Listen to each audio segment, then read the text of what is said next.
क्या हुआ था असल में येटी एयरलाइन के साथ? इस विमान का डायरेक्शन अचानक क्यों बदल गया था? जानेंगे पूरी कहानी आज की इस वीडियो में।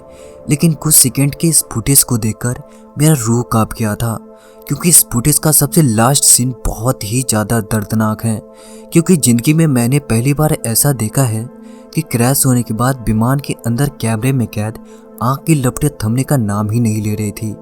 ये दृश्य आंख बंद करके सोचने पर मजबूर कर देती है कि कैसे ये उपनती आंख की लपटें कुछ ही सेकंडों में सभी यात्रियों को झुलसा कर रख दिया होगा। पर इस 1.5 मिनट के वीडियो में एक ऐसा सबूत छुपा हुआ है जो कि मुझे ही देख रहा है। अगर आप इस वीडियो को 100 बार भी देखोगे तो फिर भी ये सबूत आपको नजर नहीं आएगा। तो आइए जानते हैं पूरी घटनाक्रम विस्तार से। येटी एयरलाइंस फ्लाइट 691 जो कि कुछ ही क्षणों में काठमांडू एयरपोर्ट से उड़ान भरने वाली थी, लेकिन पैसेंजर बोर्डिंग से कुछ मिनट पहले ओसिन एली नामक एक एयर होस्टेस हंसते मुस्कुराते हुए टिकटॉक पे अपना एक आखिरी बार वीडियो बनाकर शेयर की। इस वीडियो के अपलोड होने के लगभग 1.5 घंटे बाद 68.5 यात्री इस विमान पर सवार हो चुके थे। ग्राउंड पर सारे इंस्पेक्शंस और प्रोसीजर कंप्लीट हो जाने के बाद सुबह के लगभग 10:30 बजे यह विमान अपने अगली मंजिल पोखरा इंटरनेशनल एयरपोर्ट के लिए उड़ान भरती है और आखिरी बार यह विमान काठमांडू एयरपोर्ट को अलविदा कह देती है। सीनियर पायलट कमल केसी जो कि इस विमान के कैप्टन थे, लेडी पायलट अंजू काटीवाडा इस विमान के फर्स्ट ऑफिसर थी। फर्स्ट ऑफिसर के रूप में इस फ्लाइट पर इनकी आखिरी उड़ान थी, क्योंकि इस सफर के बाद ये कैप्टन के पद पर प्रमोट होने वाली थी, यानी 3 स्ट्राइप से 4 स्ट्राइप बैच हो जाता।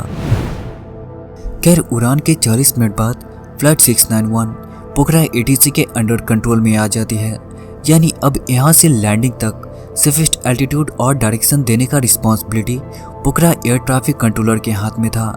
पायलट अब यहाँ से धीरे धीरे विमान की ऊंचाई को घटाना शुरू कर देता है, क्योंकि एयरपोर्ट नज़दीक था। तकरीबन कुछ मिनट के डिसेंडिंग के बाद फ्लाइट की दूरी अब डेस्टिनेशन एयरपोर्ट से सिर्फ 2 से 3 किलोमीटर के ही फासले रह गई थी।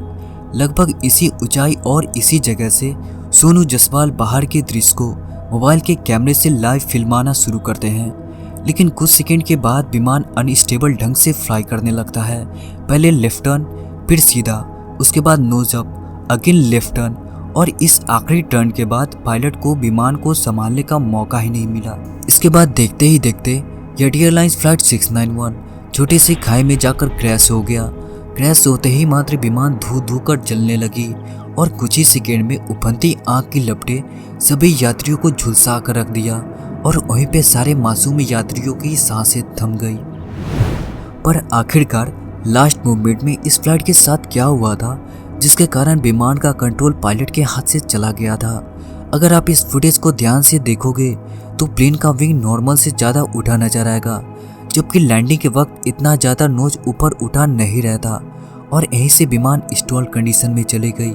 साथ साथ अपना ऊंचाई भी बहुत तेज़ी से खोने लगा।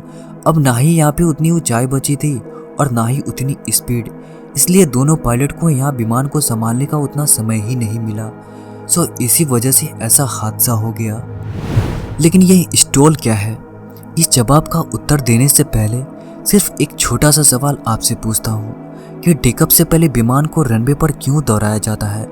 तो ज़्यादातर लोग आप यहाँ एक ही जवाब दोगे कि कुछ नहीं, बस आसमान में उड़ने के लिए। तो जवाब ये नहीं है भाई। विमान को रनवे पर इसलिए दोहराना होता है क्योंकि इसे एक लिमिट स्पीड को क्रॉस करना होता है, तभी जाकर विमान हवा में उड़ पाती है। तो हर एक विमान का अपना अलग अलग स्पीड लिमिट बंधी होती है। हवा में अगर गलती से स्पीड इस दायरे के नीचे आई तो विमान फ्लाई करना बंद कर देगी और बहुत तेज़ी से नीचे गिरना शुरू हो जाएगी और साथ साथ आउट ऑफ कंट्रोल भी हो जाएगी। एंड इसी चीज़ को कहते हैं स्टॉल। तो यहाँ पर एक सवाल उठता है, स्टॉल से बचने के लिए कोई उपाय है या नहीं? तो जवाब है हाँ, स्टॉल से बचने के लिए उपाय है। जब विमान स्टॉल होती है तो कॉकपिट में सबसे पहले 2 अलार्म बजना शुरू हो जाता है। पहला स्टॉल वार्निंग अलार्म और दूसरा कंट्रोल कॉलम वाइब्रेट करने लगता है। कंट्रोल कॉलम को मेनली योग कहा जाता है।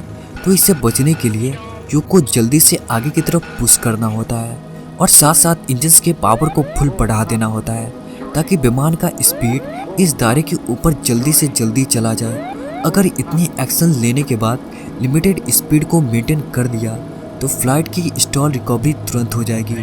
So guys, eighty airlines flight के क्रैश होने के बाद बहुत सारे लोग ये कह रहे हैं कि पायलट ने विमान को घरों पर गिरने से बचा लिया।